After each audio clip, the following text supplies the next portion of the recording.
Bem, boa tarde a todos. Eu gostaria, no primeiro momento, de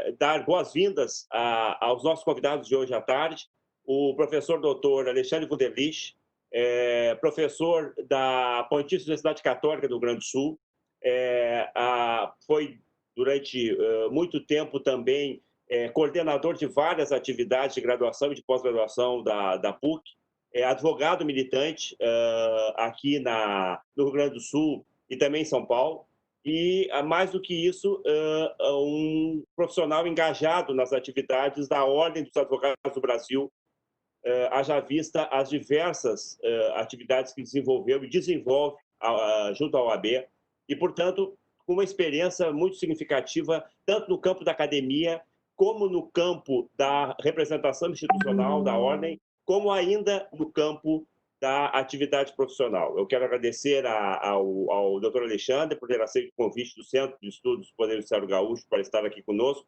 discutindo esse tema tão candente que é o da responsabilidade penal das pessoas jurídicas e das empresas do Brasil. Da mesma forma, quero agradecer ao Sérgio Checara, estimado amigo, companheiro de trabalho junto ao DEPEN, na época da gestão do ministro Tarso Genro, no Ministério da Justiça em Brasília.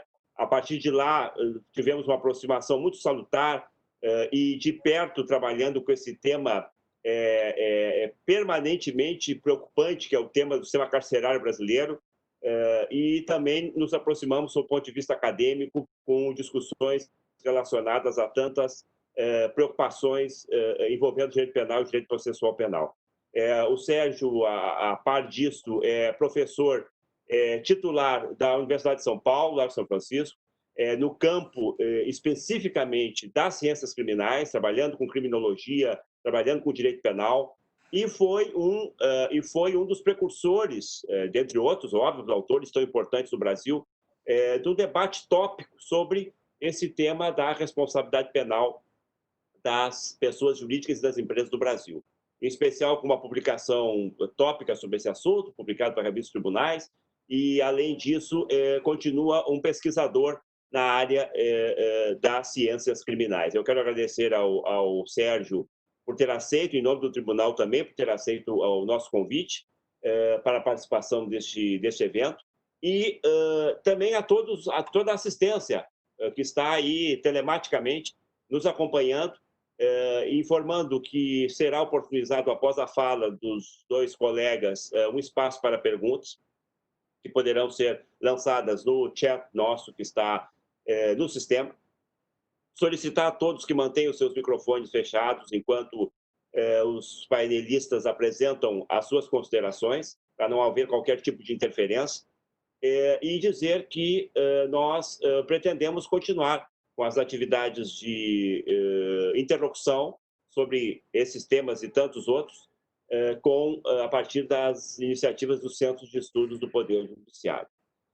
O tema de hoje é o tema, então, da responsabilidade penal das pessoas jurídicas, um tema que encontra no Brasil ainda resistência significativa por várias razões epistemológicas, científicas e pragmáticas, vinculadas, de um lado, ao campo de uma teoria do direito penal, de uma teoria de institutos do direito penal, muito focada na questão da criminalidade individual, na questão da ação individual do crime, muito focada em conceitos de culpabilidade, de imputação subjetiva, em conceitos relacionados com o tema da própria responsabilidade, de concurso de agentes, na questão envolvendo o tema das consequências e das funções da pena propriamente dita.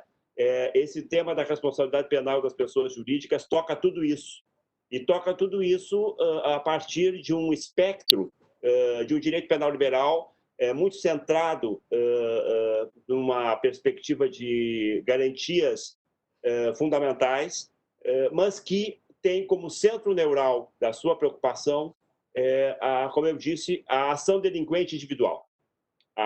Nós tivemos e temos tido, sem sombra de dúvida, avanços nesse debate, nessa discussão, porque desde o momento em que se admitiu a possibilidade de contarmos com bens jurídicos penais de natureza difusa e coletiva, nós começamos a abrir, principalmente no Brasil, um espaço para a reflexão sobre as condições e possibilidades de pensarmos esta responsabilidade institucional da pessoa penal, da pessoa jurídica, né?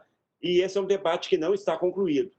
Não está concluído sequer no mundo, sequer no Ocidente, haja vista o conjunto de legislações distintas, que experiências distintas, tanto na América do Norte como na Europa, principalmente da segunda metade do século XX para cá, vem imprimindo nesse debate. São legislações que, ora, operam com a lógica da responsabilidade penal da pessoa jurídica associada à responsabilidade penal da pessoa natural, da pessoa física, ora, trabalhando com uma perspectiva mais ousada, no sentido de visualizar uma responsabilidade autônoma, não heterônoma, mas autônoma, da pessoa jurídica, independente da pessoa física, e, ora, fazendo um mix de responsabilidades a partir de uma perspectiva de dupla imputação, que, inclusive, o Sérgio desenvolveu no seu trabalho esse tema, que areja, oxigena as perspectivas que podemos ter sobre esse debate. Isso tudo está associado, para encerrar já essa introdução da temática, isso tudo está associado, sem sombra de dúvida, à explosão da criminalidade econômica no mundo, à explosão das tensões e dos conflitos causados a bens jurídicos tutelados penalmente por diversos segmentos e diversos segmentos corporativos. Hoje nós percebemos, não só com a experiência da Lava Jato, mas com tantas outras, inclusive internacionais, que há associações criminosas, há redes de colaboração criminosa corporativas, internacionais e nacionais, que têm provocado tragédias no campo de direitos e garantias fundamentais, sociais e individuais. Não precisamos ficar só com os temas envolvendo o direito ambiental, que, aliás, é a porta de entrada da responsabilidade penal do Brasil, sob a perspectiva mais incisiva. Não precisamos ficar só nisso, mas vamos para a criminalidade econômica, para a evasão de divisas, para a lavagem de dinheiro, para crime de colarinho branco. Essa criminalidade tão macro, ela tem causado estragos e tragédias imensas para direitos, inclusive individuais, porque usurpa recursos, fundos, inviabiliza políticas públicas e, de uma certa forma, também toca muito de perto uma outra dimensão que nós temos visto aparecer de maneira incisiva, que é a criminalidade governativa. Essas coisas todas estão associadas. E pergunta-se, o direito penal pode dar uma contribuição para estas problemáticas que surgem? Será que não é chegada a hora de nós revisarmos o próprio conceito de última ratio do direito penal? Porque de qual ratio estamos falando? O direito penal, o princípio do direito penal como última ratio foi forjado a partir de uma racionalidade da ordinariedade, a partir de uma racionalidade da ordem, uma racionalidade do respeito aos sistemas jurídicos e da sua eventual violação por práticas e comportamentos de condutas mais atomizadas nas figuras dos indivíduos e das pessoas físicas. Hoje nós temos uma outra situação que talvez tenha que nos fazer repensar um pouquinho o conceito de ratio no âmbito da criminalidade, da macrocriminalidade, para repensar com isso, se não é a hora de também ampliarmos a perspectiva de qual racionalidade o direito penal quer alcançar ou quer responder. Né? Então, eu faço essa breve introdução para deixar os nossos convidados muito à vontade, no sentido de fazerem as suas abordagens por um período preliminar de até 30 minutos. Eu quero iniciar este bate-papo, porque este é o tom informal que nós estamos dando para os nossos encontros. É um bate-papo qualificadíssimo sobre esses temas. Passando a palavra de pronto para o meu estimado amigo, querido amigo, Sérgio Salomão Checai. Meu caro desembargador Rogério Gessa Leal, grande amigo, companheiro do Conselho Nacional de Política Criminal e Penitenciária e de tantas outras jornadas, É um prazer revê-lo, ainda que, dado o isolamento e esta pandemia maldita, a gente só possa se ver pela telinha. Eu queria cumprimentá-lo, agradecer desde logo o seu gesto simpático de enviar o seu último livro belíssimo, Direito Penal e Processo Penal na Sociedade de Riscos. Eu estou aqui com a obra que chegou anteontem, eu não poderia deixar de agradecê-lo, e já li aquilo que me interessava, já aprendi aqui sobre a sua opinião da responsabilidade criminal das pessoas jurídicas pelo delito ambiental, de tal sorte que eu já posso ir para o debate com o professor Alexandre Wunderlich, que, ao que eu saiba, tem uma posição ligeiramente diferente da minha.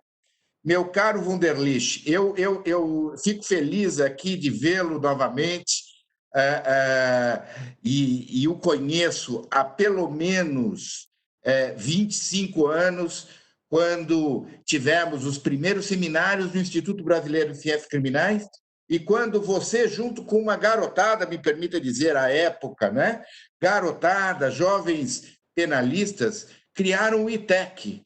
E eu fui, na condição ainda de presidente do IBCCRIM, eu fui ao Rio Grande do Sul para a fundação do ITEC, da primeira diretoria do ITEC. Então, até há poucos meses atrás, vocês estavam comemorando a fundação do ITEC, que é esse instituto maravilhoso, com repercussão nacional, e me foi solicitado que eu fizesse um vídeo, eu mandei para vocês, e eu tenho muita saudade daqueles bons tempos que essa parceria estava pegando fogo no seu início. Portanto, eu estou aqui ao lado de dois amigos, acompanhado por muitos que certamente terão perguntas e indagações, e eu queria lembrar um pouquinho, Wunderlich, de um seminário que eu acho que você estava em São Paulo, que foi o primeiro seminário internacional do IBCCRIM, corria o ano de 1995, e o grande professor alemão Klaus Tiedemann vem ao Brasil, ao que eu saiba, pela primeira vez naquele momento, e dá uma conferência no Salão Nobre da Faculdade de Direito do Largo São Francisco, que era uma conferência de abertura no nosso seminário, um seminário, então, bastante ainda acanhado, né? Mas que tem ali um pontapé inicial com uma conferência sobre a responsabilidade penal da pessoa jurídica. E ladeava o professor Klaus Tiedemann, o professor da Universidade Federal do Paraná, então ainda nativa, ainda não estava aposentado, o professor René Ariel Dotti, nosso grande amigo também. E ali houve uma polêmica, a primeira polêmica que eu vi, mas assim, das pessoas se exaltarem. E um dizia, não, porque aqui é atrasado, não, lá é avançado, não, porque esta ideia da...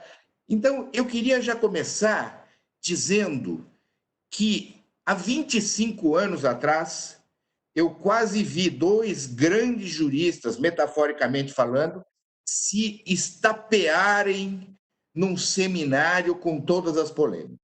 Se não bastasse essa conferência de abertura, o saudoso professor carioca, João Marcelo de Araújo Júnior, daria também uma palestra sobre direito penal econômico. E ele dizia, na ocasião, com aquele jeito bonachão que tem os cariocas na maior parte das vezes, e ele tinha esse jeito engraçado de falar, ele dizia, estão me retratando aqui como se eu fosse um ET, porque estão dizendo por aí que tem algumas pessoas, alguns poucos juristas no Brasil, que defendem este assunto absurdo, que é a responsabilidade penal da pessoa jurídica. E eu sou um dos que defendem. Em contrapartida, os outros que não defendem, e vinha um rol imenso, um elenco quase infindável de juristas contrários à responsabilidade penal da pessoa jurídica. Eu, desde logo, gostaria de dizer que, a rigor, o tema da responsabilidade penal das pessoas jurídicas não é um tema novo, em absoluto. Afonso Arinos de Melo Franco escreve uma tese doutoral em 1930, e esta tese ela é publicada em 1931 pela Gráfica Ipiranga, e esta tese foi o que lhe deu a cadeira de doutor na Faculdade Nacional do Rio, né? Hoje o FRJ, né? A Nacional, defendendo a modificação das circunstâncias globais, e ele estava falando de 1930, né, acerca da necessidade político-criminal da utilização deste instrumento, que era o instrumento da responsabilidade penal da pessoa jurídica. Portanto, não estamos aqui debatendo um tema novo, era um tema da década de 30, lembrando apenas que este tema teve o primeiro grande impulso na retomada da responsabilização coletiva a partir do craque da Bolsa de Nova York. Portanto, quando nós temos a primeira grande crise global capitalista, em 1929, e com o Congresso da Associação Internacional de Direito Penal de Bucareste, logo após o craque da Bolsa, nós temos uma grande discussão e a AIDP, a Associação Internacional de Direito Penal, faz a primeira grande recomendação sobre o assunto. Essas recomendações foram se sucedendo ao longo dos anos.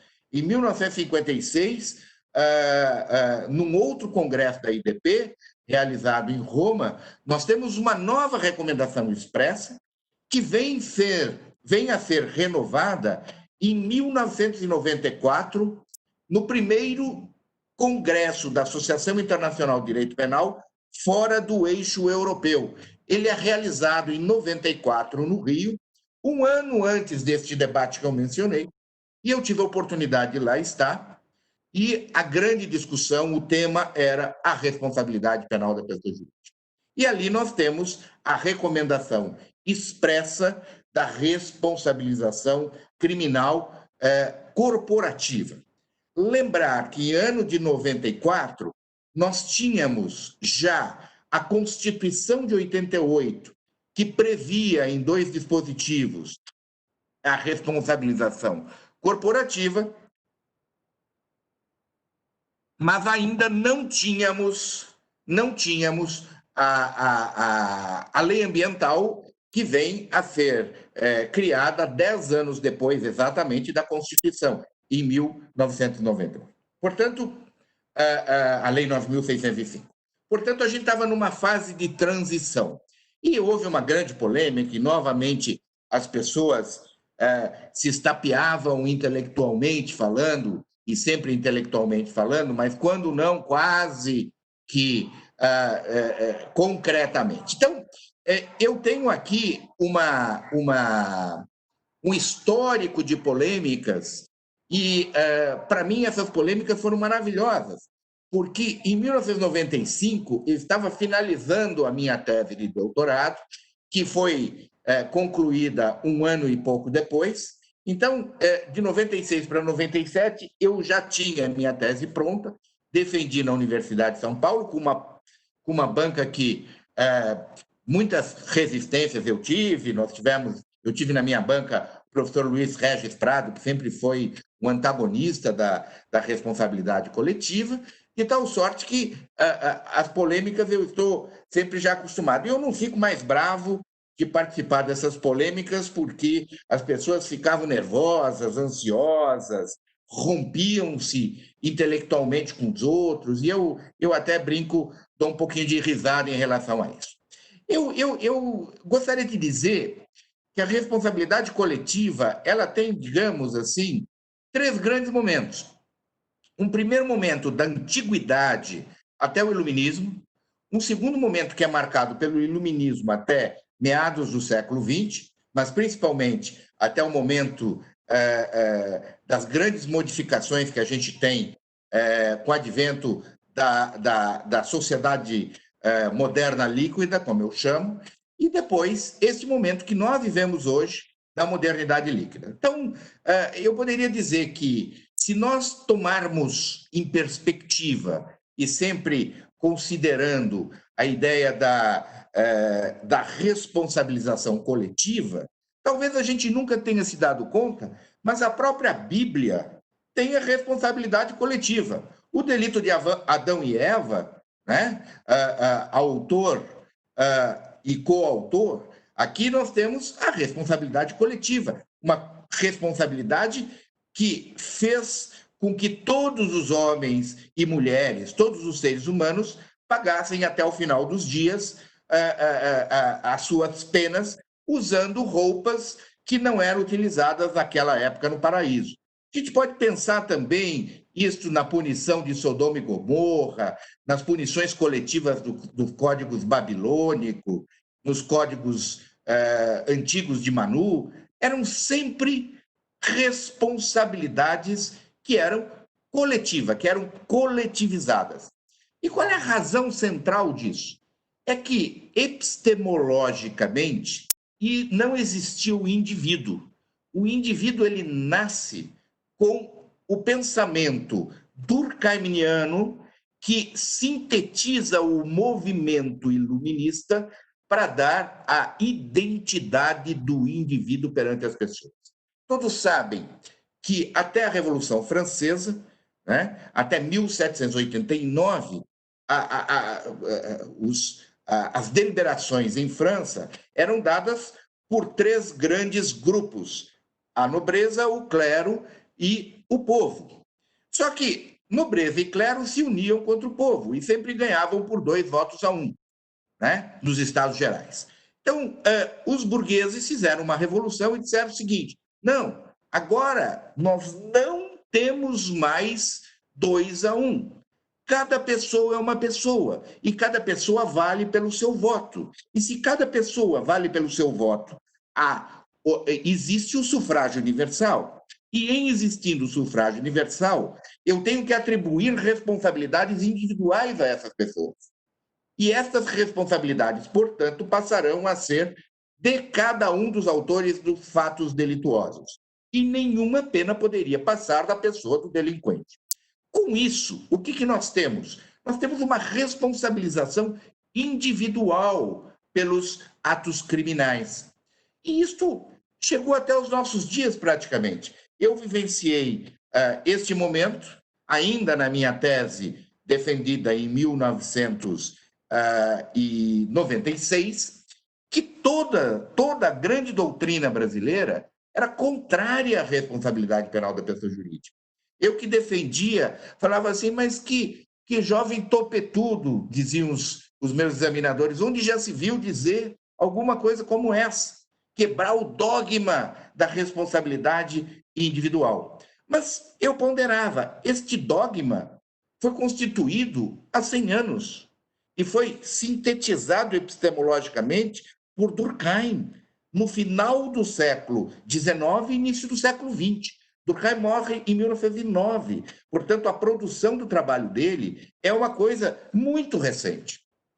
Pois bem, dito isto, eu poderia avançar um pouquinho mais para falar que com os congressos de Bucareste, de Roma, do Rio, os congressos da IDP, e mais do que isso, as grandes recomendações europeias, e particularmente em função da constituição de verdadeiros Estados Unidos da Europa, né, no bojo da União Europeia, nós passamos a ter, ainda que o direito penal europeu permaneça como um direito centrado em cada país, nós temos uma mudança nas estruturas jurídicas europeias, porque a evolução demandou que um cheque emitido num país fosse descontado no outro, uma pessoa que tem um documento de identidade europeu, ele possa trabalhar em qualquer país da União Europeia, a moeda passou a ser única, salvo alguns países que não a adotaram, um dos quais foi a Inglaterra e que depois acabou saindo mais recentemente. Portanto, a gente tem aqui uma série de coisas que obrigam os europeus a se unirem inclusive no direito. A única ressalva maior é a ressalva do direito penal. O direito penal ainda é uma reserva aos europeus, digamos assim, de nacionalismo. Mas, não obstante isso, tendo em vista acidentes com navios que aconteceram, um na costa da Espanha, outro na costa da Grécia, os próprios europeus passaram a recomendar para que cada um dos países membros adotassem uma responsabilidade penal coletiva, uma responsabilidade que abrisse mão daquele princípio dogmático de que a responsabilidade é individual. Isso acontece em grande parte com os países europeus, havendo a ressalva para dois que ainda resistem ainda. Um deles é a Itália, outro é a Alemanha, mas ambos resistindo com, digamos assim, adaptações. Pondere-se que a Alemanha não tem uma responsabilidade penal da pessoa jurídica no sentido que nós temos. Ela tem uma responsabilidade corporativa, né, num chamado direito penal de intervenção, mas que é muito parecido com o nosso direito penal, porque eles criaram um juiz que julga causas das corporações. Então, imagine que seja uma competência específica deste juizado. E, claro, como você não julga eticamente uma empresa, a empresa não tem dor, a empresa não sofre, ela não tem consciência.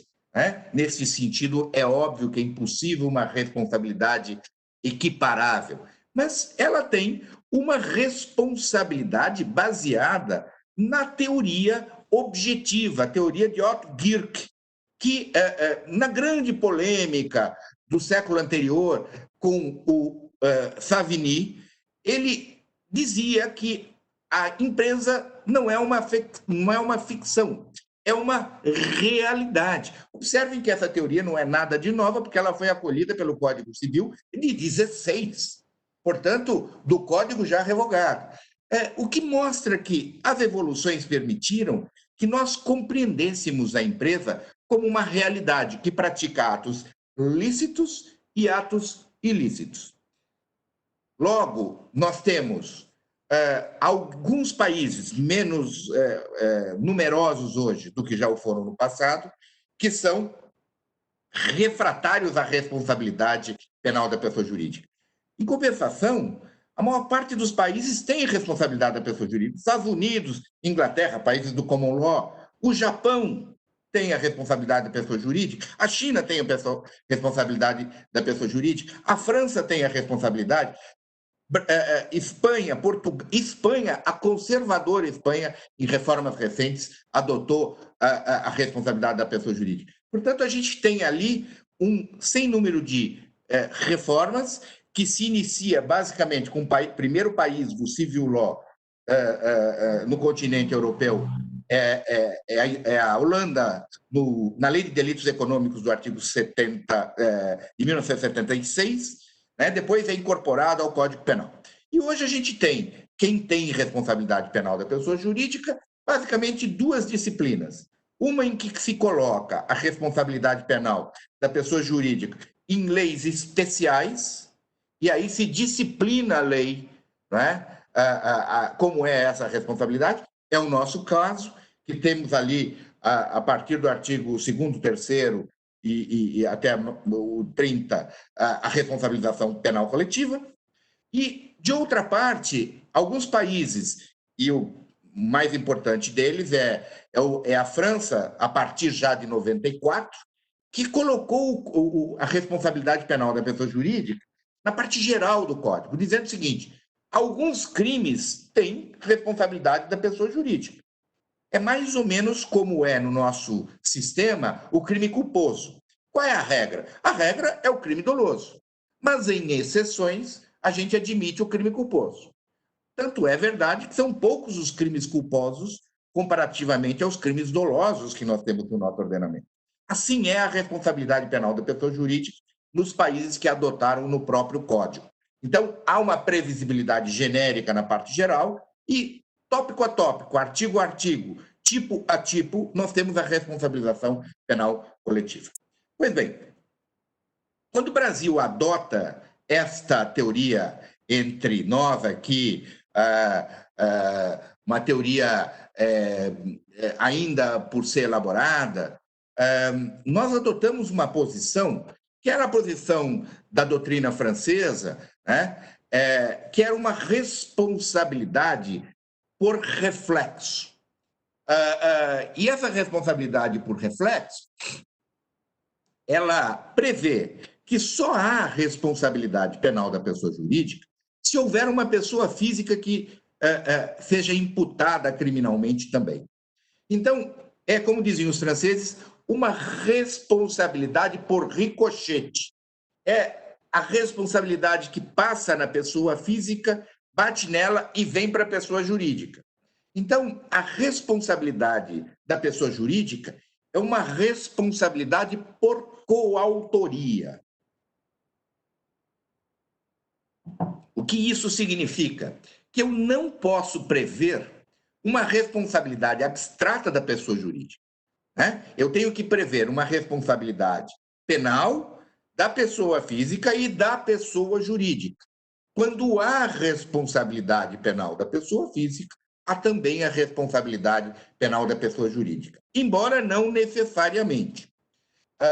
Eu, logo nos primórdios da responsabilização penal coletiva, o professor Nilo Batista me deu a honra de fazer um parecer para a nossa companhia de petróleo, a Petrobras, que era acusada de responsabilidade num grande vazamento na Baía da Guanabara. E eu dizia que o Ministério Público não havia identificado, na inicial, na peça exordial, qual era a vantagem obtida, que é um requisito necessário pela nossa lei, com a responsabilidade para a pessoa jurídica. Era um caso de crime culposo no âmbito da lei ambiental, né? E que queria se imputar também a responsabilidade da pessoa jurídica. O fato é que, com base nesse parecer, a ação não prosperou contra a pessoa jurídica, mas prosperando sim contra a pessoa física. E era muito comum também o outro lado da moeda, muitas vezes a pessoa física com qualquer outra tese defensiva conseguia, por exemplo, um habeas corpus, um trancamento, uma falta de justa causa, uma falta de provas, e automaticamente a pessoa jurídica passa a ser absolvida, porque havia uma responsabilidade sempre dependente da pessoa física. Essa discussão, ela, na doutrina mais recente, ela tem uma nova nomenclatura, a autorresponsabilidade e a heterorresponsabilidade. De tal sorte que, no momento que corre, por um voto condutor da ministra Rosa Weber, nós temos a possibilidade de imputar exclusivamente o fato delituoso à pessoa jurídica. Claro que, se eu tenho condições de imputação deste mesmo fato a pessoas físicas responsáveis pelo cometimento do delito, que foram identificadas na prática delituosa, eu também posso ter a imputação à pessoa física paralelamente à pessoa jurídica, né? Então, hoje é este, digamos assim, o estado da arte entre nós. Evidentemente que eu tenho muitas críticas à nossa lei, né? Eu, por exemplo, na nossa lei a gente tem algumas penas como multa, como prestação de serviços à comunidade, como perda de bens ou valores, está no artigo 24. Mas, por exemplo, a gente não tem a publicação da decisão condenatória. Não existe referência na lei brasileira a esse tipo de punição. Nos Estados Unidos, há uma grande empresa petrolífera, foi responsável por um grave acidente, uma desídia absurda no litoral do Alasca. E essa empresa foi condenada à responsabilização penal com muitas penas, uma das quais era a publicação da sentença. E por que a publicação da sentença? Porque a responsabilidade penal da pessoa jurídica, a diferença da responsabilidade penal individual, ela não tem aquele efeito simbólico que causa um problema grave para a pessoa física, ainda que a imagem da empresa possa ser, e o é, atingida, por não ter esta, digamos assim, responsabilidade social identificada. Aliás, responsabilidade social que já Afonso Arinos chamava de responsabilidade sociológica. Vejam que coisa interessante. É muito parecida com a nossa responsabilidade social. Então, o que aconteceu, e é curioso este destaque desse, por isso eu estou dando destaque a essa sentença, né? Porque quando os americanos souberam, pela publicação da pessoa jurídica condenada, que ela tinha sido desidiosa, etc., as associações da sociedade civil americana passaram a ser enfaticamente contrárias à compra de petróleo, de óleo e de gasolina nos postos de gasolina oferecidos por aquela empresa. E passaram a consumir o da sua concorrente, mais direta. De tal sorte que houve um verdadeiro cerco econômico para a pessoa jurídica, que foi obrigada a baratear os seus custos, a ter prejuízos, e esta concorrência foi interessantíssima para a população, que pôde ter gasolina a um preço mais baixo em função desta livre concorrência que se estabeleceu em função da organização da sociedade civil. Então, talvez a gente pudesse repensar as nossas leis, ampliar alguma coisa, né? E lembrar que as responsabilizações às pessoas jurídicas, elas nunca têm aquele efeito deletério que o direito penal tem para o ser humano. Não é comparável, não é possível a gente comparar. Portanto, quando alguém diz, por que não uma responsabilidade administrativa, que, por certo, é um dos principais argumentos, eu digo, porque a responsabilidade administrativa, ela tem menor capacidade de preventividade, que é um dos atributos, em princípio, atributos esses reconhecidos nas nossas legislações. Eu me lembro, e só para finalizar, vou fazer aqui uma brincadeira com os meus amigos paulistas que me acompanham. Certa feita, nós tivemos aqui, evidentemente não vou dar o nome dele, nós tivemos um político famoso aqui no estado de São Paulo, que foi prefeito, foi governador, não é? E era identificado até o seu nome, quando acrescentado um sufixo AR, ele era identificado como se fosse um verbo sinônimo de roubar, né?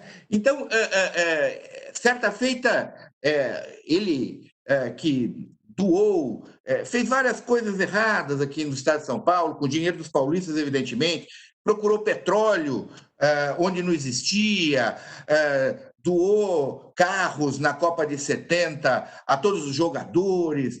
Quando ele foi condenado com trânsito em julgado nessas ações populares, ações de improbidade, ele, indagado se ele era um sujeito honesto, ele dizia: jamais, em tempo algum, fui condenado criminalmente pelo Ministério Público.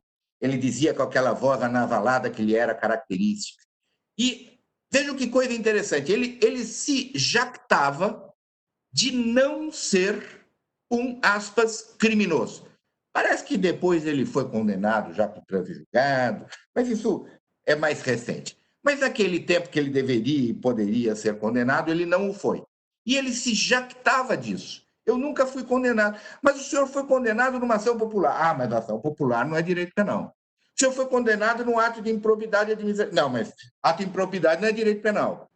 Ele compreendia, como qualquer cidadão, que a gente identifica alguém como honesto ou desonesto a partir do momento que você perde a sua primariedade penal. Ninguém fala assim, eu sou desonesto agora porque o guarda me pegou num excesso de velocidade na freeway.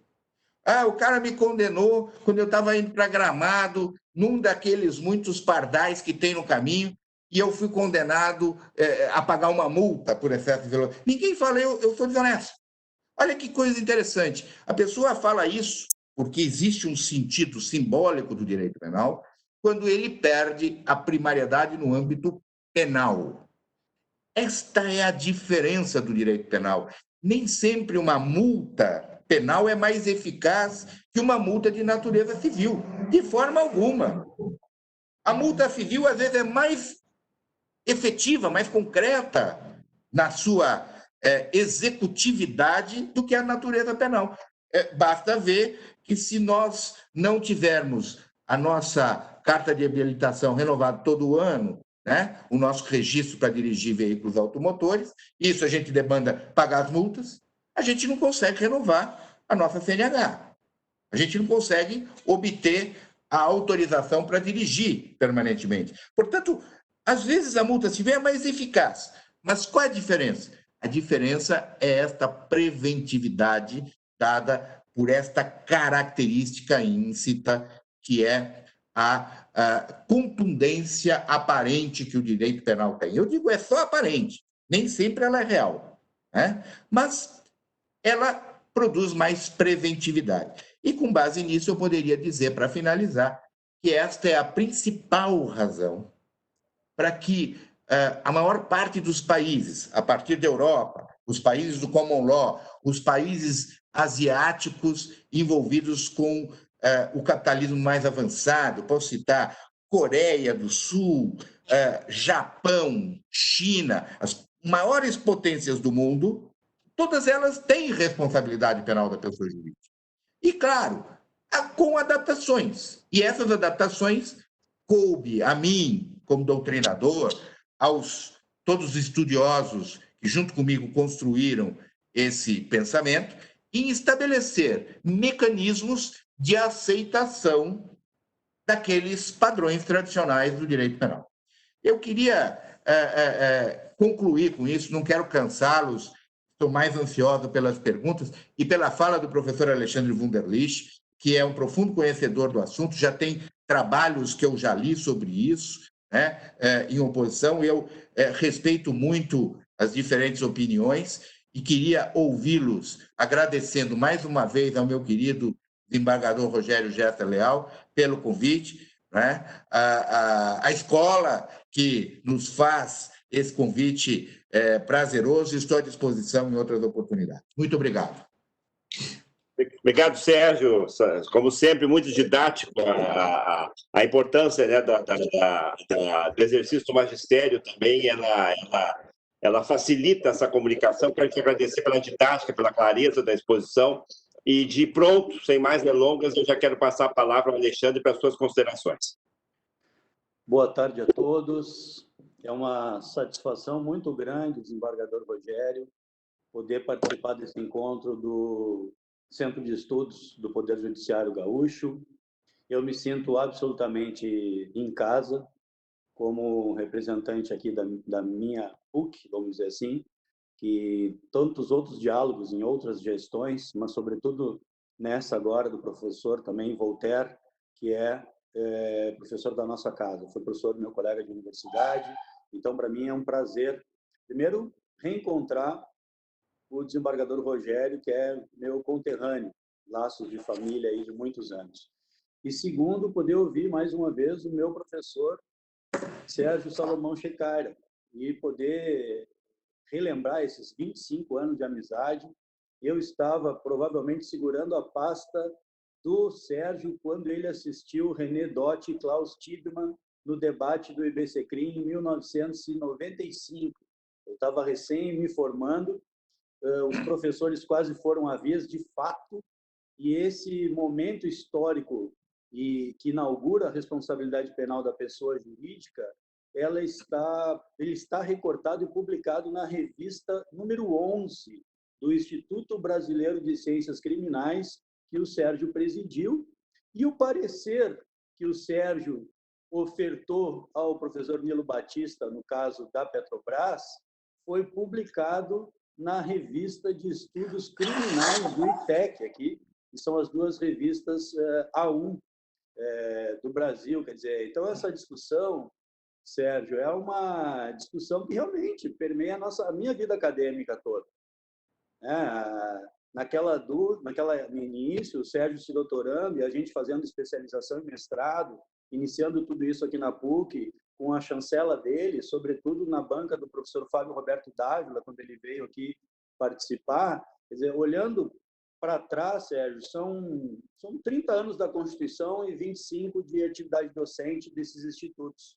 E poder dialogar contigo de novo é uma coisa muito prazerosa.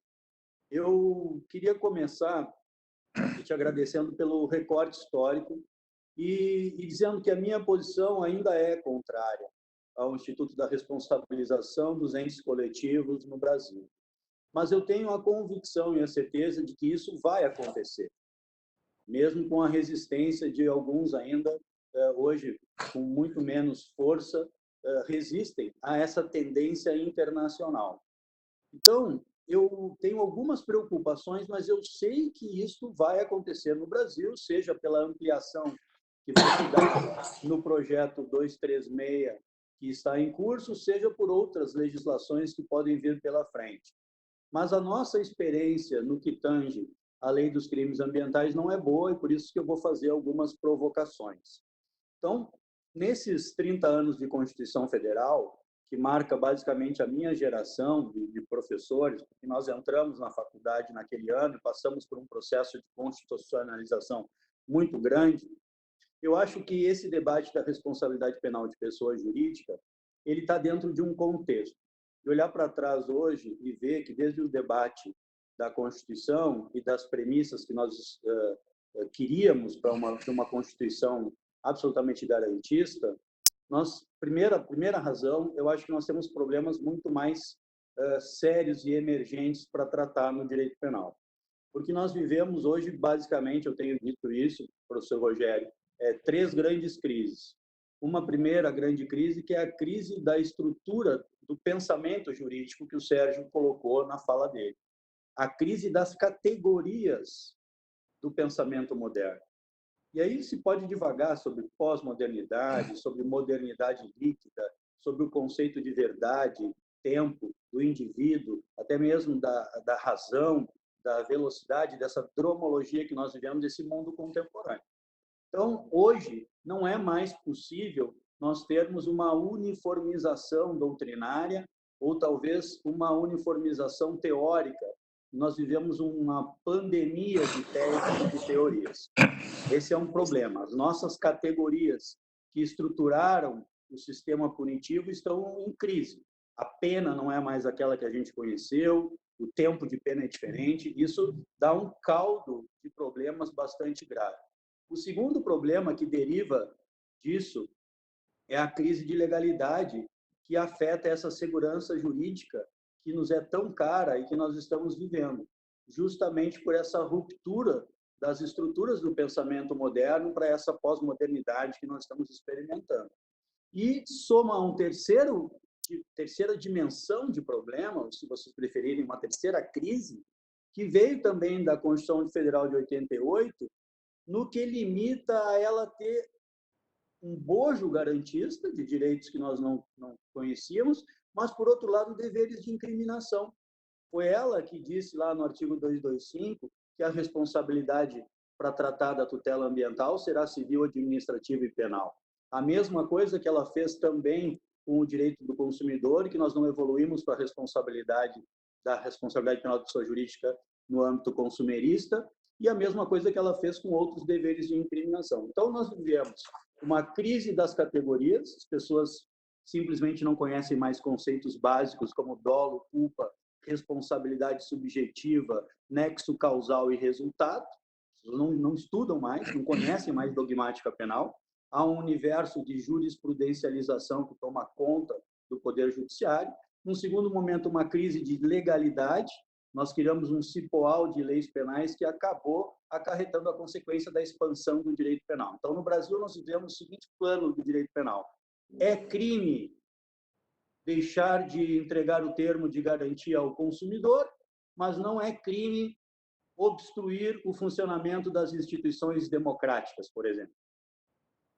Os crimes contra o Estado de Direito no Brasil que para mim é base fundamental da democracia, não se socorreram do direito penal para tratar disso. Então, enquanto não for tratado disso, eu não posso me preocupar com a responsabilização da pessoa jurídica.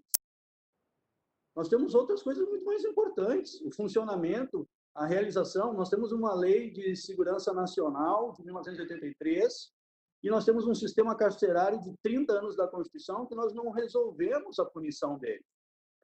Veja, isso não é argumento. Não posso dizer que, como eu não reconheci o sistema prisional da pessoa física, eu não posso dar um passo largo e punir também as pessoas jurídicas. Eu só estou pontuando algumas considerações para que nós possamos pensar, olha, nós vamos avançar com o direito penal? Mais direito penal sem resolver os problemas que nós temos? Por exemplo, Sérgio, está muito difícil hoje defender uma postura dogmática de teoria geral do delito. Em determinado momento histórico, nós passamos do causalismo para o finalismo, havia uma uniformidade do pensamento. A reforma penal de 84, quando ela traz o finalismo para o Brasil, havia universalmente, no pós-guerra, um domínio doutrinário no sentido de fortalecer o dolo e a culpa na tipicidade, a culpabilidade esvaziada dos seus elementos psicológicos normativos, quer dizer, a culpabilidade como potencial consciência, imputabilidade e exigibilidade de conduta diversa. E o finalismo do professor da Universidade de Bonn, do professor Deutzel, acabou se universalizando. Mesmo que nós tenhamos hoje o funcionalismo de outros autores alemães como tendência, nós ainda temos uma raiz finalista muito grande. E essa raiz da teoria geral do delito no Brasil, ela vem sendo diluída justamente por essas crises, sobretudo essa crise categorial. Essa crise que ela é explicável historicamente, mas que ela não é justificável cientificamente.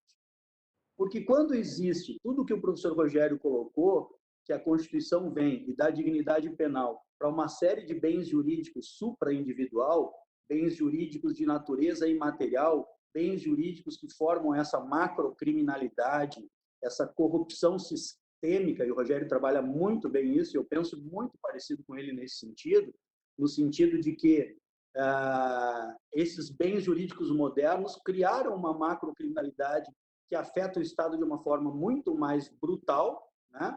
E a dogmática teve que se socorrer para resolver esses problemas do que se chamou, os portugueses, de um direito penal secundário, que hoje não é mais secundário, como tem dito o nosso colega da Federal do Paraná, Sérgio, o Paulo Busato. Não é, o direito penal econômico não é mais secundário, é um direito penal primário, a empresa é a Leviatã, é o novo Estado, é o que ele tem dito, defendendo a responsabilidade penal da pessoa jurídica, fazendo eco à escola que o professor Checara foi pioneiro. E eu tive a oportunidade de conversar com ele, colocando essas mesmas considerações, no sentido de, se eu tenho que recorrer a recursos político-criminais para tratar dessa criminalidade nova, a responsabilização dos entes coletivos foi só um deles. Nós recorremos também a um excesso de normas penais em branco. Nós recorremos também a um excesso de crimes de perigo abstrato, de crimes abertos. E nós recorremos a um processo de hipercriminalização e recorremos também a um processo de punição dos crimes omissivos, ou seja, há uma elasticidade muito grande do direito penal.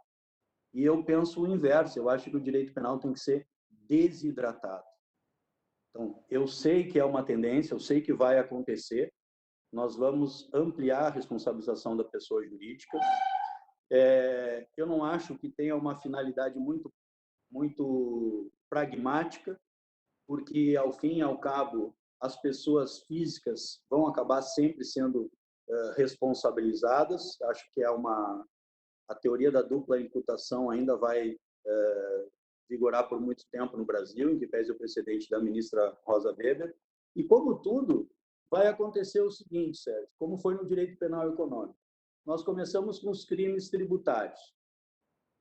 E aí o Rio Grande do Sul foi pioneiro. E aí os empresários começaram a ir para a cadeia.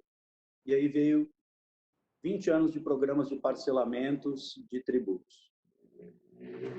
Então, os processos do contencioso tinham 10 anos de atuação dos advogados no direito penal econômico e, de repente, o governo lançava um programa de parcelamento, a empresa estava aberta, pagava 0,1% do tributo, a empresa quase não faturava nada, suspendia o processo criminal e, ao final, extinguia a punibilidade. Então, houve uma migração, principalmente da Justiça Federal, que acaba deixando os crimes previdenciários e os tributários, em razão desses processos de parcelamento, e passa a intervenção penal nos crimes contra o sistema financeiro nacional. Passam-se mais alguns anos, vem um programa de repatriação de ativos. Quando o direito penal está chegando nas camadas superiores, vem sempre um regalo, como diz nosso amigo Lênin, para dizer, não, aqui você confessa o teu dinheiro no exterior, repatria esse dinheiro, paga imposto e você tem a extinção da punibilidade, aqui no caso é a anistia. E nas pessoas jurídicas, confesso que não acredito nessa exemplaridade das pessoas jurídicas, assim, de, essa mácula, eu prefiro apostar que essa mácula da pessoa jurídica venha dessa onda de conformidade e de compliance, de que ela tenha um estigma, um selo de ficha suja, vamos dizer assim, como as empresas do trabalho escravo, como as empresas poluentes, do que do estigma de ser condenada criminalmente. E acho que nós evoluímos muito na asfixia patrimonial das pessoas jurídicas no que tange as ações de improbidade administrativa no Brasil. Olhando do lado de cá do balcão, de alguém que trabalhou forte na Operação Lava Jato durante quase 5 anos da minha vida, os últimos 5 anos da minha vida, que fez até me licenciar da universidade, eu diria que a asfixia patrimonial das pessoas jurídicas e a corrida pela leniência, hoje ela tem um poder de ameaça tão grande quanto do direito penal. Às vezes, o executivo não está preocupado se ele vai ter uma prestação de serviço à comunidade, se ele vai ter que fazer um acordo de não persecução penal e pagar uma multa. Ele está preocupado se a empresa vai conseguir ficar rodando, que é o que eles dizem, porque o bloqueio de bens, esses arrestos, sequestros alargados, o bloqueio de bens nas pessoas jurídicas que não são parte nas ações penais tem afetado muito também o empresariado. Eu concordo muito que o direito penal econômico, os crimes de colarinho branco merecem uma atenção maior nossa. Eu não sou um abolicionista, eu tenho um referencial teórico que é ainda do professor Luiz de Ferraioli. Eu gosto de um ordenamento jurídico com uma relação biunívoca entre as garantias materiais e instrumentais, um direito penal ainda das pessoas de carne e osso e diminuir. Eu acho que quanto mais desidratado o direito penal, quanto menos direito penal, melhor direito penal. Mas, infelizmente, confesso que isso, a minha posição, ela não vai acontecer. Assim como eu fui contrário também aos acordos de colaboração premiada, e depois me sucumbi e fiz vários acordos de delação premiada. Então, é uma tendência, e o nosso desafio, Sérgio e Rogério, eu penso que não é ser contra. Não adianta eu ser contra. O professor Alexandre Wunderlich da PUC é contra, o professor Miguel Reale Júnior, o professor César Bittencourt é contra, o professor fulano é contra. E tem que ser como os espanhóis, Sérgio. Veio, vai ser ampliado na lei, vamos aperfeiçoar para saber de que forma nós vamos fazer. E aí é que eu acho que o desafio é o seguinte: não vai mais ter um outro momento histórico de um universalismo dogmático. Nós vamos ter hoje várias teorias que explicam a responsabilidade penal da pessoa jurídica. Tem o Gomes Rara, tem o Rotti, tem o fulano. Então, nós temos que trazer uma teoria brasileira para a responsabilidade penal da pessoa jurídica com um nível de garantias mínimo, para nós não repetirmos com os erros das pessoas físicas. Esse é o desafio. A gente pontua as divergências no plano acadêmico aqui, pensando um pouco, olhando pelo outro lado, quando a gente vê, por exemplo, que nós não temos regra de processo penal para a responsabilidade penal das pessoas jurídicas na questão do meio ambiente, e essa legislação já tem aí desde 1998, quer dizer, como que no Brasil tu opera dentro de uma categoria de estrutura geral do delito finalista, calçada na culpabilidade, na culpa, no dolo, num processo penal de pessoas físicas, tu condena pessoas jurídicas. O dano só não foi maior porque infinitamente o número de casos de transação penal e suspensão condicional do processo e agora de acordos não persecução penal vão abarcar quase todos os casos e quase não vai ter sentença, vai restar só para os crimes graves. As empresas, elas querem saber o custo. Se eu vou me defender durante 5 anos de mídia ou se eu vou reparar o dano. Cada vez mais a gente vem nesses espaços de consenso no processo penal, reparando o dano. E eu tenho tido boas experiências na leniência, nos acordos de não persecução e nos TACs, nos termos de ajustamento de conduta. Por isso, eu ainda apostaria um pouquinho mais, pelo menos nesse momento do Brasil, que vive um momento de inchaço do direito penal, de autoritarismo, eu ainda apostaria um pouquinho mais no modelo tradicional, em que pese achar que você é vencido.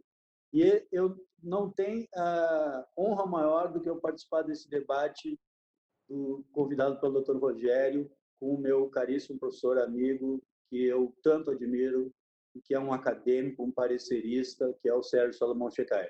E por culpa do professor Rogério, eu vou fazer aqui uma confissão, eu só fiquei sabendo que o professor Checai estaria presente agora na véspera do evento, porque ele me convidou para fazer uma participação no grupo, não me falou que era com o Sérgio. Ainda bem, me tranquilizou, né? E fiquei mais tranquilo hoje.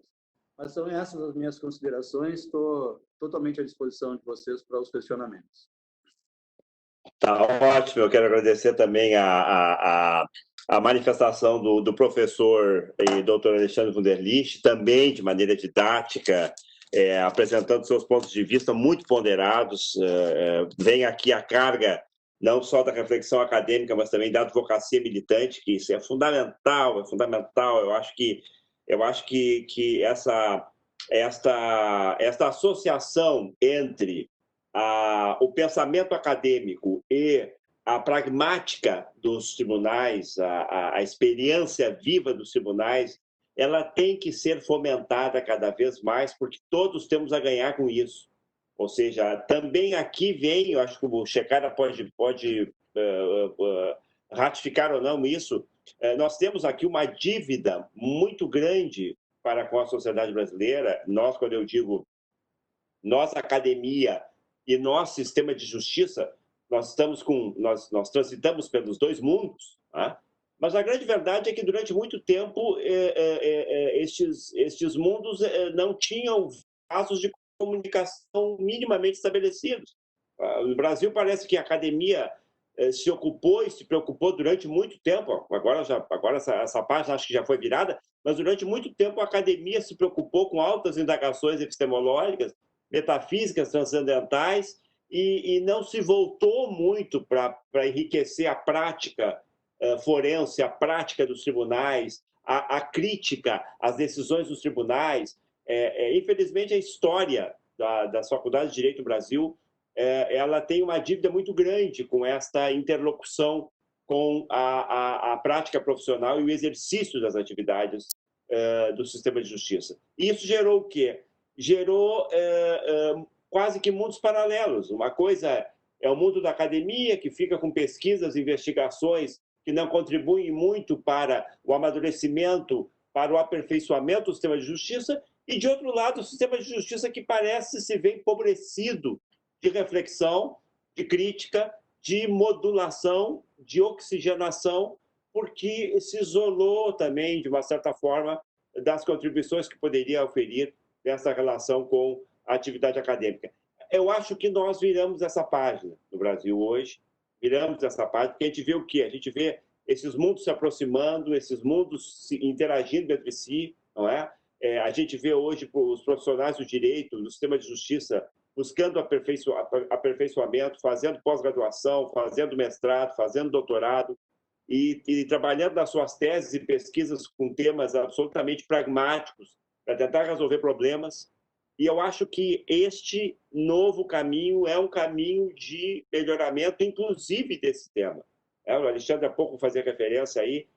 Nós temos que pensar ou aprimorar, em vez de discursos de distanciamento, de divergência, de tensão, nós temos que tentar procurar discursos de entendimento, de convergências, de aproximação para maximizar, potencializar positivamente as dimensões, os aspectos revitalizadores, civilizatórios dessas velocidades distintas que o direito penal e o direito processual penal tomam.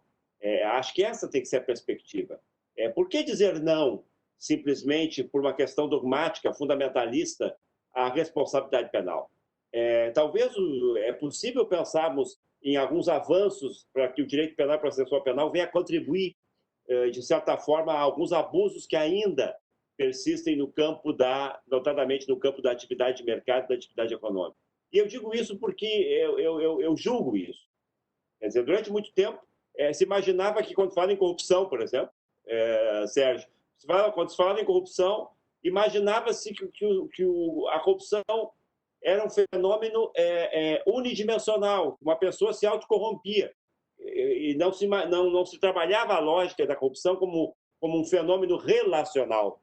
E parecia que o mercado, que agentes de mercado, eram vítimas de processos e de fenômenos corruptivos. E que o corrupto, portanto, era o administrador público, era o governo, eram os órgãos públicos, as entidades públicas. Hoje, nós falamos do quê?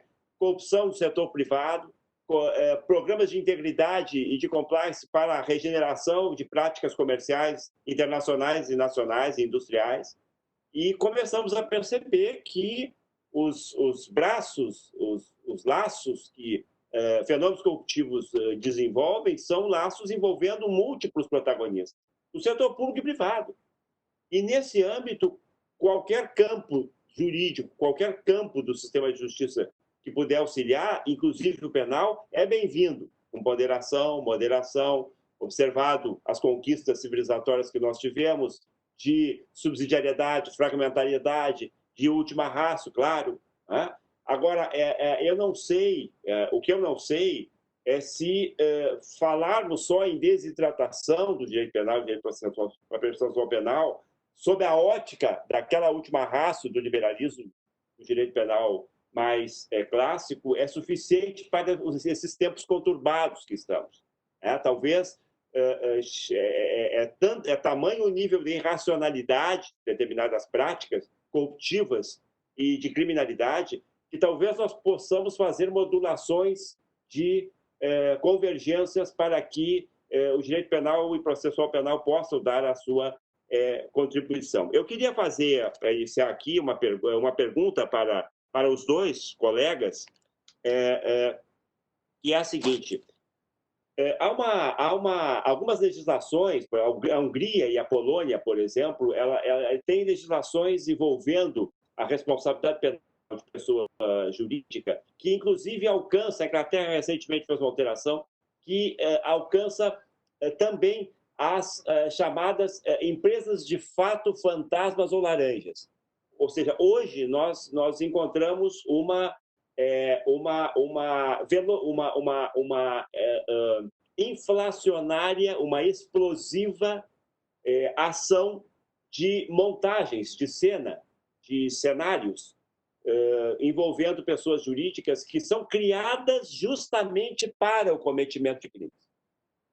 Elas só existem para o cometimento de determinados delitos, e graves, não é só ambientais, no âmbito da ordem econômica e financeira, no âmbito tributário, no âmbito das relações de consumo, no âmbito da evasão de divisas. São empresas que são criadas hoje para o cometimento de delitos. E por detrás delas estão outras pessoas físicas e jurídicas que criam redes de associações criminosas. E eu não estou falando só de offshores, estou falando de empresas, inclusive, estruturadas licitamente, que lavam dinheiro e estabelecem rotinas de regularização de determinados capitais. Nós vamos olhar, por exemplo, a funcionalidade das máfias, notadamente na América do Norte e na Europa, elas operam muito assim. Né? Então, empresas fantasma, laranja, empresas de fachada, que são criadas para essas finalidades, mas têm laços de colaboração e de retroalimentação, inclusive da corrupção, com tantas outras empresas lícitas, regulares, etc, etc. Isso cria uma network muito impactante que pode nos levar a criar um novo diálogo, a uma nova perspectiva do direito penal não isolado, mas do direito penal consorciado com outros campos do direito, como o próprio direito civil. Eu estou falando aqui, por exemplo, da desconsideração da personalidade jurídica para a demarcação de outras responsabilidades, administrativas, inclusive penais. Se eu consigo descortinar esse véu que cobre essas empresas de fachada ou fantasmas, eu começo a identificar protagonistas outros que tiveram domínio pleno dos fatos criminosos desencadeados para determinados tipos de ações. Eu queria ouvi-los um pouco a esse respeito, Alexandre e Sérgio. A começar pelo Alexandre, então, que foi... Rogério, eu acho que a gente tem um outro problema que tangencia o questionamento, que talvez seja a questão da importação de algumas teorias alienígenas. Nós temos um problema de responsabilização dos agentes individuais desses crimes empresariais, seja pela teoria do domínio do fato, ou seja pela teoria daquele que está no topo da administração. E o Brasil, muito do que eu escuto dos nossos colegas, tende também a trazer uma responsabilização das pessoas jurídicas em razão dessa deficiência de se operar ou responsabilizar as pessoas físicas nas grandes corporações. Eu acho que a tua pergunta também está vinculada a uma outra questão. Não me faz muito sentido responsabilizar só as pessoas jurídicas de direito privado. Essas responsabilizações de sociedades de fato ou sociedades de laranja também tem que ficar no radar do Estado. E aí eu passo a pergunta para o Sérgio no sentido das sociedades de direito público, porque nós temos várias empresas estatais poluidoras, várias empresas estatais, como a própria Petrobras, que vários dos seus executivos foram agentes corruptores. Então, se nós formos responsabilizar as pessoas jurídicas no Brasil, nós vamos responsabilizar só as pessoas jurídicas de direito privado? Porque no Brasil a Petrobras foi vítima da corrupção das suas pessoas físicas, mas lá nos Estados Unidos, no DOJ, ela foi parte, devolveu para os cofres lá dos acionistas. Então, me preocupa também essa igualdade. Mas aí o Estado vai punir o próprio Estado, porque ela é Estado, então vai sair do cofre a pena de multa final. Ou então, empresas públicas não têm o direito, não têm o dever de... Não precisam de um programa de conformidade, porque é inerente à atividade do funcionário público essa conformidade. Essa é uma posição, por exemplo, do professor de Madrid, do Câncio Biliar. Essa semana fez um encontro aí com o André Calegari e o Gilmar Mendes, que eu tive a oportunidade de participar.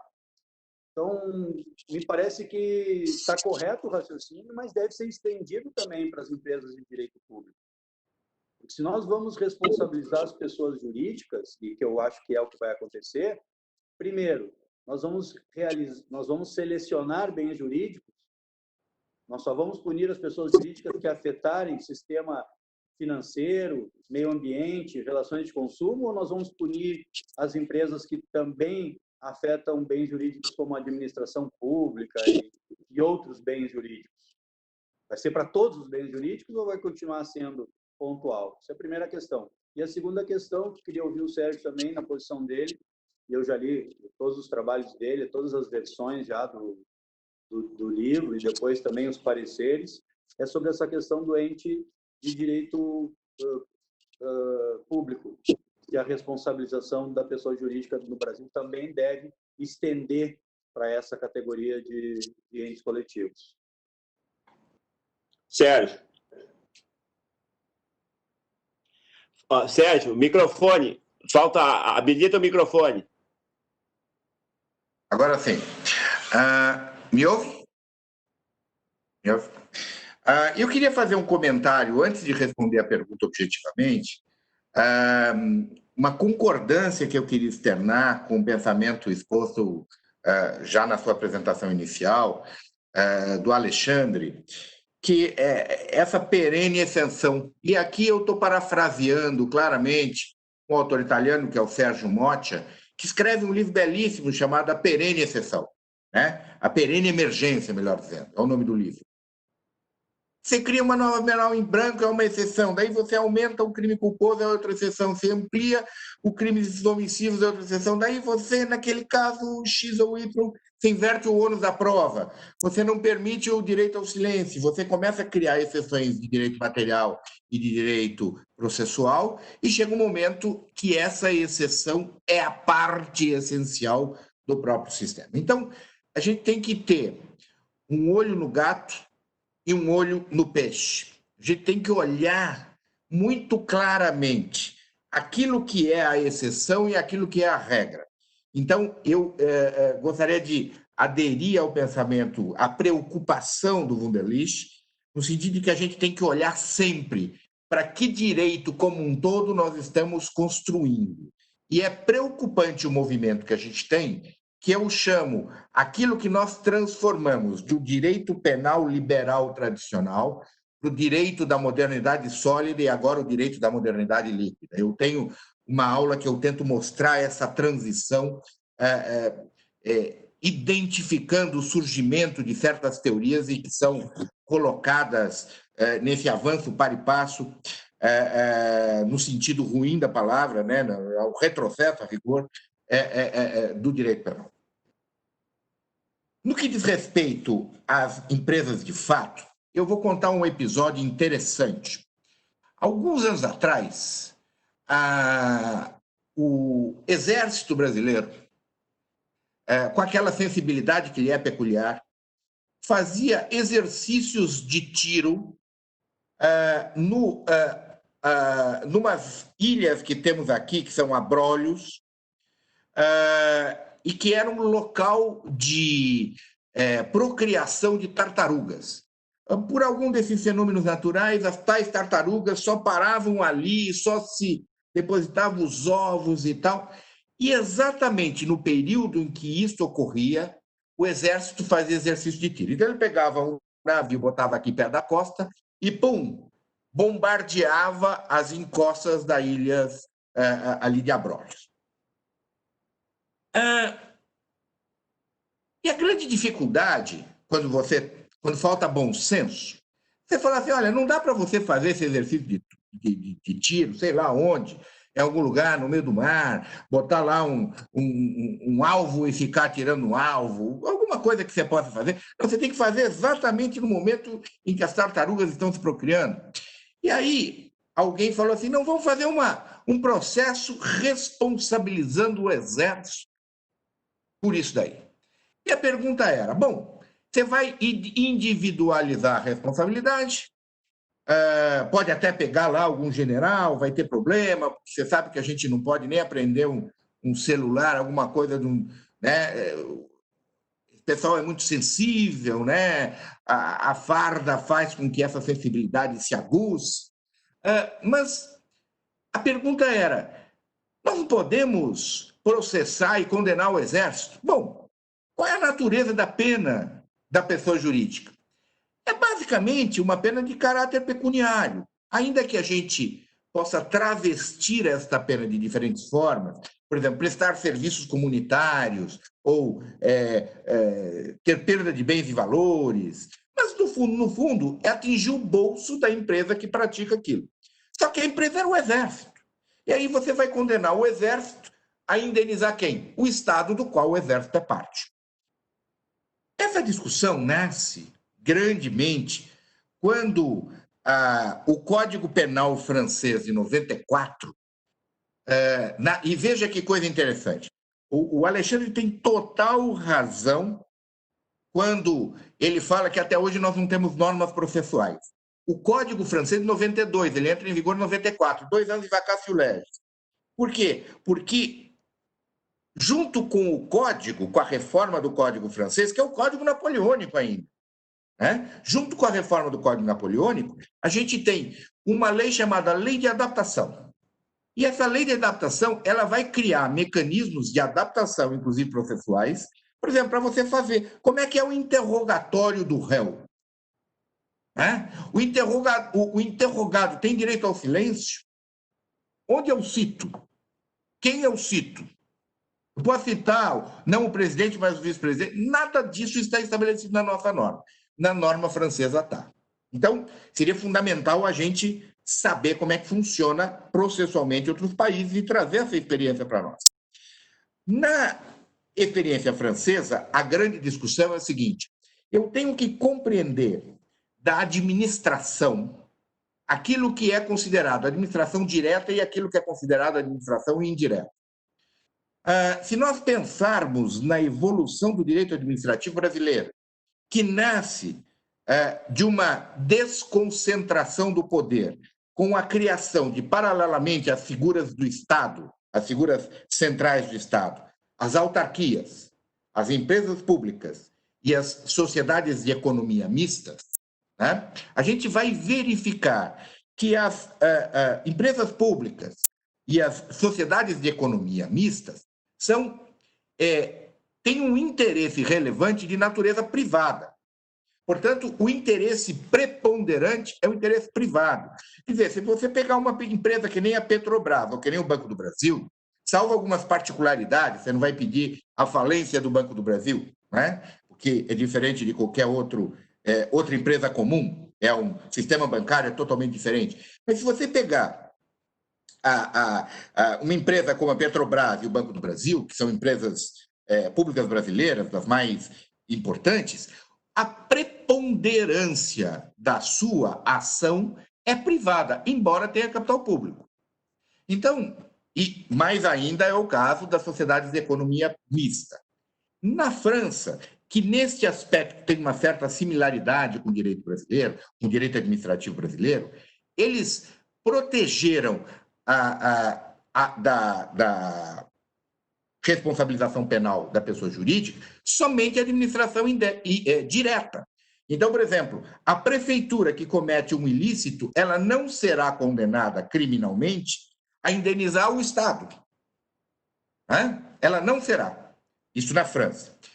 Ainda que a gente possa imaginar vários problemas causados, principalmente na questão de águas, né? Quando prefeituras não fazem o tratamento adequado de águas e esgotos. Então, a gente pode pensar o problema abstratamente, mas, por uma razão político-criminal, se entendeu que as administrações diretas não seriam responsabilizadas. E eu entendo que essa é a posição mais razoável. Agora, a sociedade de economia mista e as empresas públicas, não há nenhuma dúvida de que devam ser, a meu juízo. De outra parte, e apenas para complementar o outro lado da pergunta, existe a questão das fake corporations. Né? Quer dizer, assim como a gente tem a fake news, a gente tem uma empresa de mentirinha. É uma empresa de mentirinha que, na realidade, ela serve de escudo para a verdadeira empresa ou para a pessoa física, para proteção da atividade ilícita que, na essência, é gerada por uma pessoa que foi concebida para ter uma atuação lícita, mas que, eventualmente, episodicamente, pode ter uma atuação ilícita. Nessa teoria, ou neste momento, a gente deve adotar, sim, a teoria, primeiro, da desconsideração da personalidade, que é uma coisa que nasce no direito do trabalho, não tem nada a ver com o direito penal. Quer dizer, você desconsidera aquela personalidade e vai no dono, que é o proprietário. Só que aqui a gente pode identificar empresas que sucedem umas às outras e que podem cometer ilícitos e que você, desconsiderando a primeira personalidade, você vai na segunda, vai na terceira, vai na quarta, identificando aquele elo. Portanto, por razão de política criminal, isto já tem sido compreendido como uma medida adequada. Você, por exemplo, a gente pode pensar em inúmeras empresas que se tornaram outras. Uma empresa tão cara ao Rio Grande do Sul, que era uma belíssima empresa, que era a Varig, depois de quebrar totalmente, veio a se constituir em outras empresas, dentre as quais a que hoje é a Gol. Né? Quer dizer, então você tem... Claro que aqueles passivos, e eu estou chamando aqui de passivo criminal, podem ser, em função do fim daquela personalidade, ou até das sociedades de fato, serem identificadas com outras empresas. E aí a gente tem que estabelecer esse vínculo. Não é uma coisa fácil. Se já não é fácil você condenar e identificar as pessoas físicas que cometem os delitos, né? E por isso esta sede de criminalizar as pessoas jurídicas, porque é mais fácil você identificar pessoas jurídicas que cometem delitos. Você não tem a menor dúvida. Né? Então, é mais difícil ainda você identificar aquele vínculo que se estabelece com uma outra empresa, em princípio lícita. Agora, nós também temos empresas que são empresas constituídas para a prática de atos lícitos e que se constituíram em verdadeiras, digamos assim, armadilhas internacionais. A gente conhece casos famosos, né? Casos de bancos nos Estados Unidos que quebraram, a Siemens na Alemanha, o caso paradigmático, a Union Carbide na Índia pelos vazamentos de Bhopal, e aqui no Brasil, não precisa citar, que tinha muita empresa, muita empreiteira, que tinha um sistema de compliance bastante bem estruturado, mas que, por trás do compliance e acima dele, se estabelecia um sistema muito particular de concessão de poder que estava obscuro, não estava em nenhuma estrutura da empresa, mas que permitia a prática de ilícitos. Quer dizer, então, esse tipo de situação, ela pode existir dentro e fora da empresa. Né? Há pouco tempo atrás, nós tivemos uma empresa norueguesa que poluiu o litoral do Pará, que jogava detritos, rejeitos, num rio que dava ali, num verdadeiro criadouro natural. Eu acessei, por curiosidade, né? A matriz era norueguesa, eu acessei o programa de compliance ambiental que a empresa tinha. Esse programa estava em inglês, porque era uma empresa internacional, uma grande multinacional, e era uma verdadeira preciosidade. Né? O que se dizia, não, nós vamos no mundo todo preservar a natureza. Era uma maravilha. Só que aqui no Brasil, com leis um pouco mais frouxas, eles faziam o que eles jamais poderiam dizer que fariam um dia na Noruega. Então, é importante a gente ter a ideia de que, com o capitalismo periférico, e o Brasil é um país capitalista periférico, é um país do sul global, é um país que tem, muitas vezes, o descarte das partes poluidoras das grandes empresas para a produção do Brasil, exatamente porque essa lei é mais flexível, eu diria. Por isso a gente tem que entender que este sistema de integração do capitalismo internacionalizado, todo ele monopolista, ele também dá oportunidade para coisas serem feitas na Índia, no Brasil, na Bolívia, coisas essas que jamais são feitas nos países centrais. A gente tem que compreender isso e a gente tem que regrar isso, administrativa, civil e criminalmente, na minha opinião.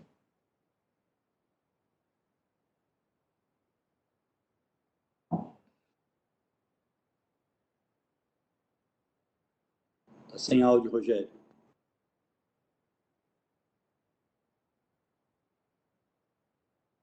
Certo, desculpe, tá, eu estava sem o microfone. Alexandre, eu não sei se tu terias alguma consideração a mais para fazer, assim, nesse ponto?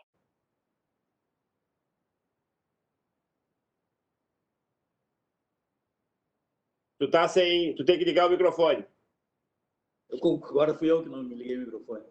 Eu concordo com o Sérgio e acredito, vejo isso como um problema, a responsabilização, seja das pessoas de fato, seja dos entes de direito público, e concordo com ele também no que eu costumo dizer, porque tenho trabalhado bastante, assim, às vezes nas escolas, nas faculdades, nos cursos, agora nós temos pós-graduação em compliance, né?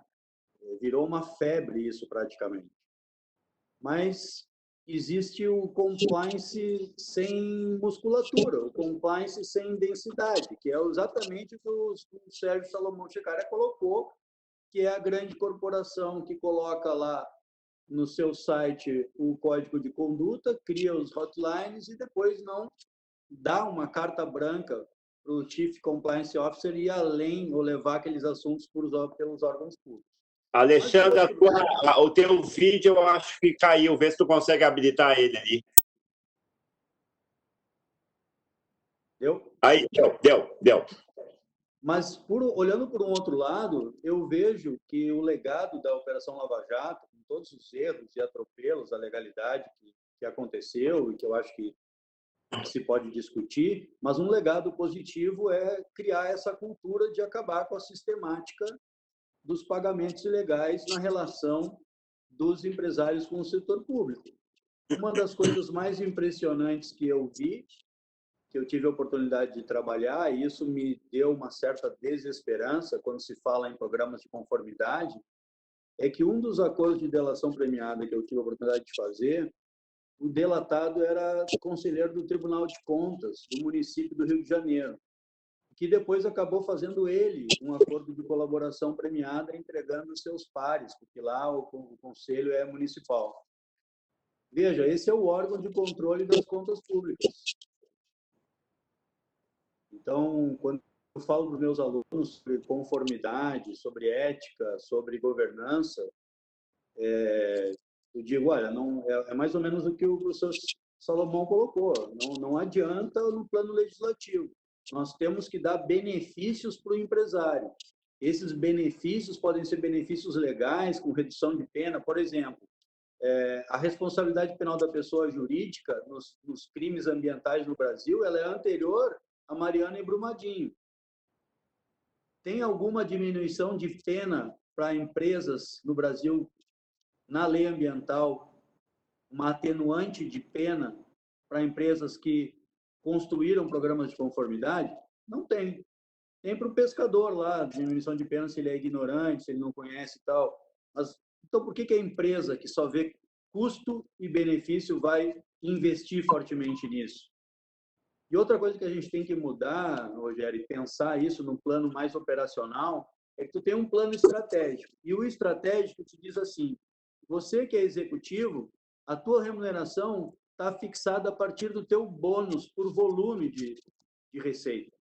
Então, se eu tenho uma demanda, outro dia um sujeito me procurou e disse, eu tenho uma planta industrial que eu tenho que fazer um investimento, que eu tenho que aumentar a minha lagoa de sacrifício. Se eu colocar um investimento ali, eu não consigo dobrar minha produção de peru no Natal, de Chester. Mas se chover, pode colapsar. O que vai acontecer?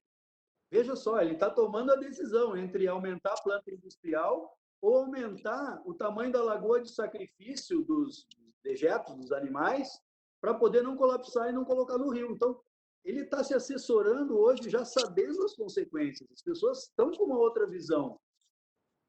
Ele quer saber se ele, executivo, vai ser responsabilizado, porque o acionista está lá atrás e o dono da companhia querendo que ele produza, querendo que ele dê os dividendos e a receita. Então, esse sujeito ele tem que ter um benefício. Bom, então eu vou tirar aqui, porque compliance é custo. E qual é o benefício se estourar a lagoa de sacrifício? Vou ter uma diminuição de pena? Vou pagar menos multa? Então, a legislação não prevê nada. E Mariana e Brumadinho são casos excepcionais, né? Casos paradigmáticos, casos que me levam a refletir da necessidade da responsabilização penal dos entes coletivos. Então, acho que evoluímos muito. O Sérgio Salomão Checcaria é um pioneiro nesse assunto. Tinha muito mais resistência do que tem hoje, eu acho que o Sérgio vai concordar comigo, principalmente dos nossos professores mais antigos, cada vez menos resistência. E, de minha parte, eu comungo do entendimento do desembargador Rogério, é pensar soluções, vai acontecer. Então, vamos criar uma teoria geral, vamos criar uma teoria da sanção, ou vamos tirar da teoria geral do delito. Então, vamos criar uma culpabilidade social da pessoa jurídica, tal, para não misturar as coisas. Porque eu acho que cada vez que a gente vai dando uma fissura, uma fratura na teoria do delito, nós vamos contribuindo para o esfacelamento dela. Então, eu acho que nós temos que, pode ser direito penal, mas nós temos que ter uma estrutura teórica um pouco mais alinhada, com regra de dogmática, com regra de processo. Isso é o que eu tenho pensado, Rogério. Perfeito, excelente. Sim, Salomão. Posso falar uma coisinha que eu acho que é importante? Claro. Nós vivemos um momento muito difícil da nossa vida. Todos nós. Evidentemente que nós, que somos pessoas da elite, nós nos recolhemos às nossas casas porque nós temos casa. Eu me lembro que o primeiro momento que aconteceu a pandemia, as pessoas falavam, fica em casa. Eu falei, tá bom, me dá uma casa porque eu fico nela. Né? Porque a pessoa não tem casa, como é que você vai convencer a pessoa a ficar em casa? Mora num barraco, mora em casas apinhadas e tal. Essa tragédia humanitária que é a pandemia, ela talvez tenha tido alguma modificação na forma de pensar. Primeiro que as pessoas ficaram mais reflexivas, porque elas estão mais dentro de casa. Pelo menos uma grande classe média acaba ficando mais dentro de casa, não sai no cotidiano, não enfrenta 1 hora de trânsito. Aqui em São Paulo, 1 hora de trânsito para ir, outra hora para voltar. Quer dizer, aquela perda de tempo, o tempo acaba rendendo um pouco mais. Você pode ver uma televisão, você pode ler um livro, você pode estudar, você pode escrever, você pode produzir, etc. Mas você pode também pensar. E eu vi, pelo menos aqui em São Paulo, um movimento da atitude boa, atitude social, de uma forma produtiva, que algumas empresas, em contrapartida, outras que tiveram atitudes patéticas. Quer dizer, logo no primeiro momento, uma cadeia de restaurantes aí que vendem hambúrguer, eu nunca tinha ido lá e também não vou mais, né? Também, porque eles, quando reabre isso aqui em São Paulo, eles foram boicotados. Né? Uma academia de esporte e tal, de academias de ginástica, né? E as pessoas fizeram fila no primeiro dia, quando abriu a academia, para cancelar a sua associação com a academia por conta da não responsabilidade social nesse fenômeno. Então, eu posso pensar, tal qual Bauman, que não existe, é a tese de doutorado de Zygmunt Bauman, que não existe ética no capitalismo. Portanto, responsabilidade social seria uma contradição em termos. Mas eu posso olhar para esse fenômeno e dizer o seguinte, olha, neste momento, algumas atitudes coletivas estão no sentido de não premiar quem não teve essa responsabilidade. Se isso é bom, se isso é ruim, eu não sei. Talvez se a sociedade civil brasileira fosse mais organizada, como é a europeia, como é a americana, esse controle seria maior. E a gente teria compras em sites que tomaram atitudes que são atitudes adequadas para um contexto de pandemia, não demitindo funcionários, etc., etc., e outras boicotes às empresas que não adotaram essas posturas. Então, esse é um momento de reflexão, ainda que eu, em tese, ache que Bauman tinha razão. Né? Ética no capitalismo é quase uma pérola que você acha, né? No fundo do mar, porque é difícil você encontrar essa ética no cotidiano. Então, o olhar do capitalista, do empresário, é como disse o Alexandre, isso que me motivou ele falar. Ele olha qual é a relação custo-benefício.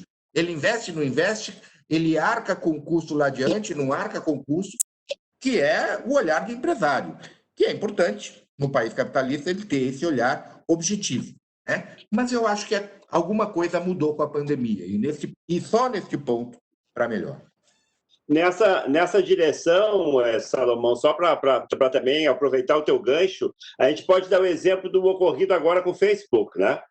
Que teve uma massa de empresas que faziam propagandas na sua estrutura de rede, que retiraram essa propaganda por conta de comportamentos, entre aspas, permissivos de antiética, envolvendo, inclusive, discriminação racial. O ministro do Meio Ambiente, aquele que disse que tem que aproveitar que está todo mundo olhando para outro problema para passar a boiada, ele está passando a boiada. Só que o que está contendo esta boiada? A cerca está aberta. Né? O que está contendo é a pressão internacional do capitalismo, dizendo o seguinte: olha, eu não quero comprar produtos no Brasil. E hoje existe uma intervenção, uma mão pesada interventiva do Mourão, do nosso vice-presidente, com uma intervenção branca no Ministério do Meio Ambiente, dizendo o seguinte: olha, esse cara aqui está aqui, mas ele não apita nada, quem manda sou eu.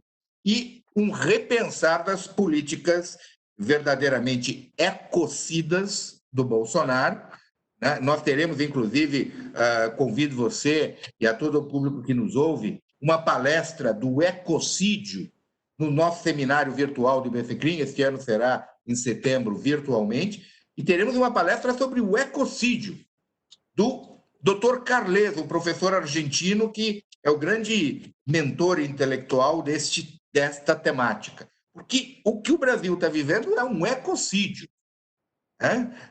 A controvérsia é se nós temos um genocídio, mas um ecocídio, ninguém diz que não existe. Existe, está em curso. Né? Está em curso. E a gente tem que pensar melhor quais as medidas que a gente pode tomar sob a égide de um governo que não tem interesse de preservar a Amazônia, preservar a Pantanal, preservar a Mata Atlântica.